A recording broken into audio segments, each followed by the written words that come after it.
Hello, everybody, and welcome to another episode of the Black and White United Show. I'm your host, Andreas. Thank you so much for tuning in with me today. In today's episode, we're going to touch on two things. So, one was the news that Collingwood has approached Zach Bailey. So, I just want to sort of touch on that because I didn't touch on that last week when I probably should have, but I've given it a bit of thought and stuff like that too. So, we'll quickly talk about that, and obviously the news today, which we all knew was coming, with Nick DAICOS being selected for Victoria for the State of Origin series against Western Australia on Valentine's Day. Let's get into it. Roll the intro. 0, 1. Let's get started.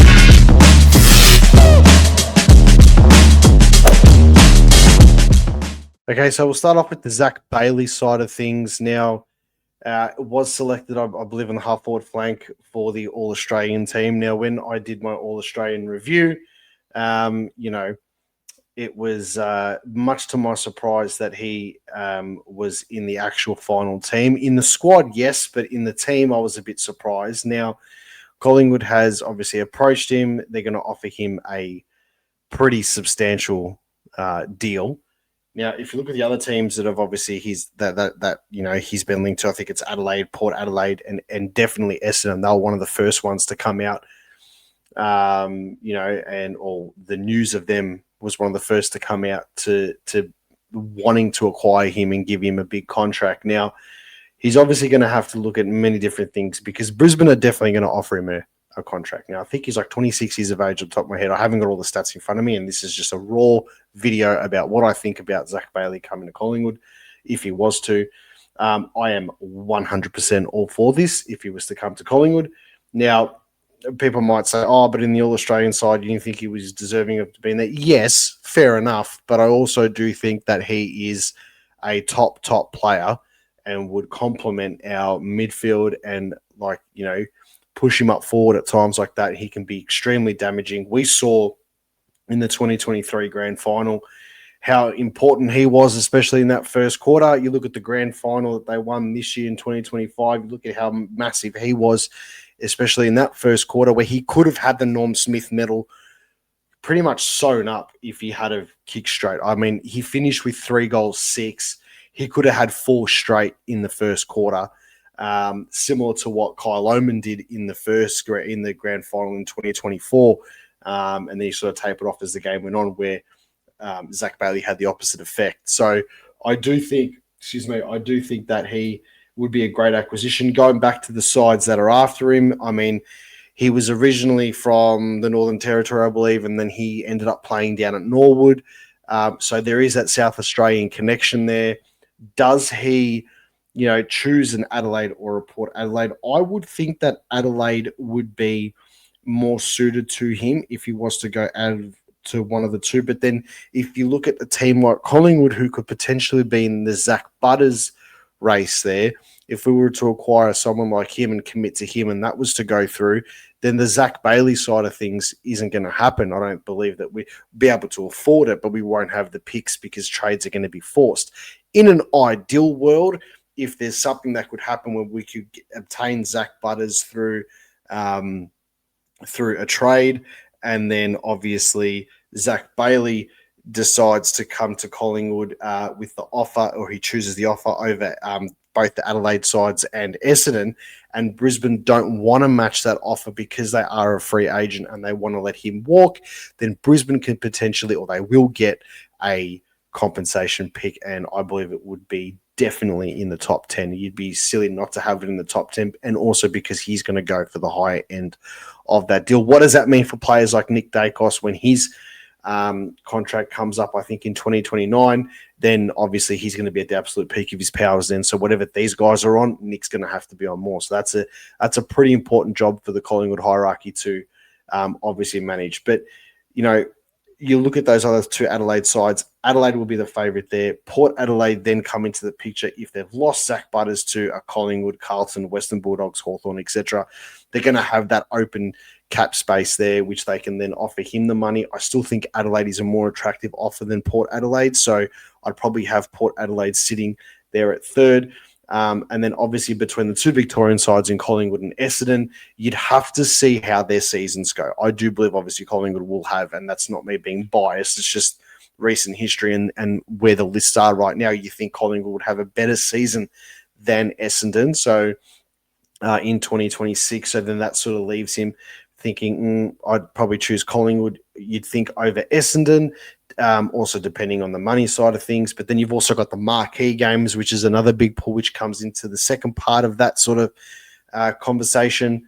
Does he decide, oh, listen, yeah, both Collingwood and Essendon have Anzac Day at the MCG, but then Collingwood's also got the big freeze. Collingwood's also then got all these other, marquee games.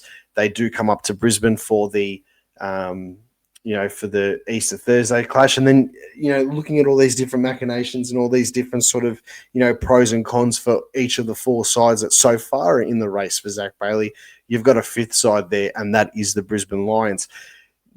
Being at the age of 26 or 27 now, he fits Collingwood's sort of demographic perfectly and, lining up next to Nick DAICOS in that sense there. But what happens with Brisbane if they do want to keep him and then force the trade with the young crop of players that Brisbane have got coming through?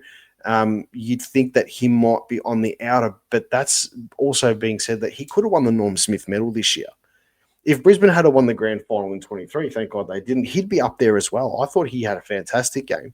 You look at games that Zach Bailey has played specifically against Collingwood.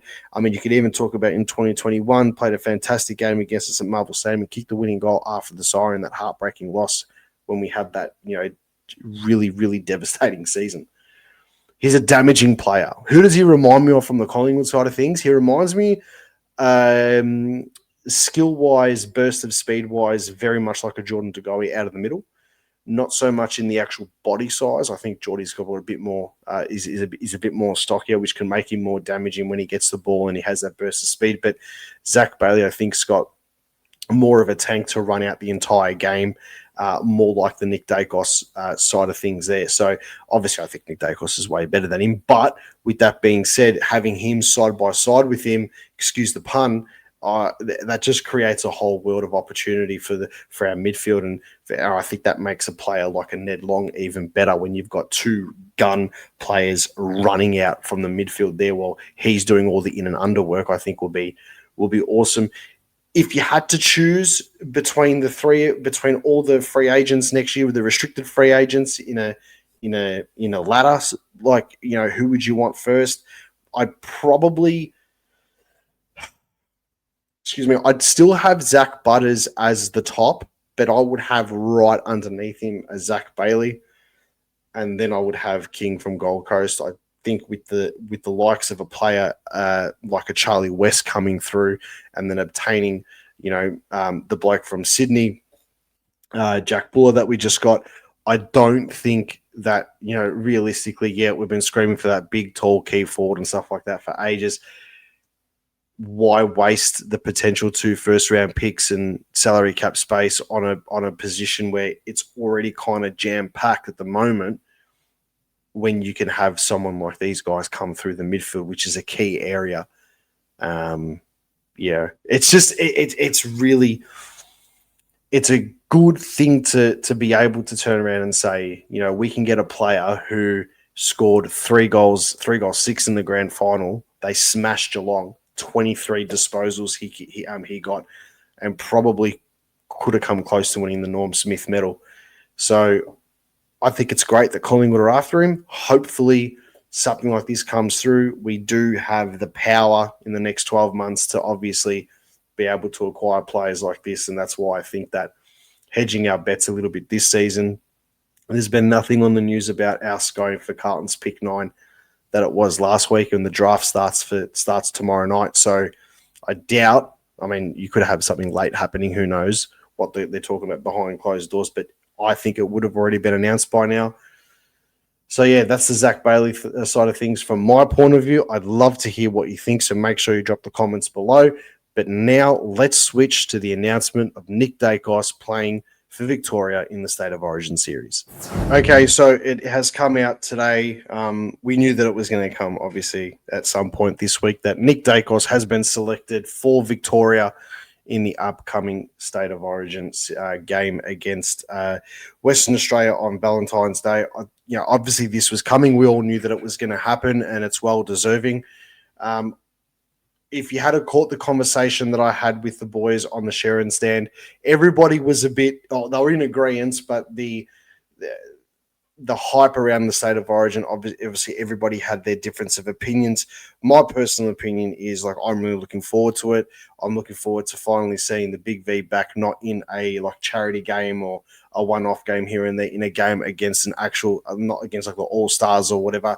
It's against another state, and I think both Victoria and Western Australia, the supporters are going to embrace it. It may take a few years to sort of catch on 100%, but I do think that there are some people that are passionate about it and have been dying to see something like this for a while. So from a Collingwood's point of view, having Nick DAICOS play in Victoria, there's two emotions I've got. One is that I'm wrapped that we get to see him play obviously in February before the season starts, and touch wood, no injuries to any player. I mean, I understand, you've got other players from Carlton and stuff like that playing, and from your rivals and everything, but you don't want to see any injuries in this game, regardless of what time of the year of its play. If it's at the start of the season, if it's at the end of the season, if middle of the season, who cares?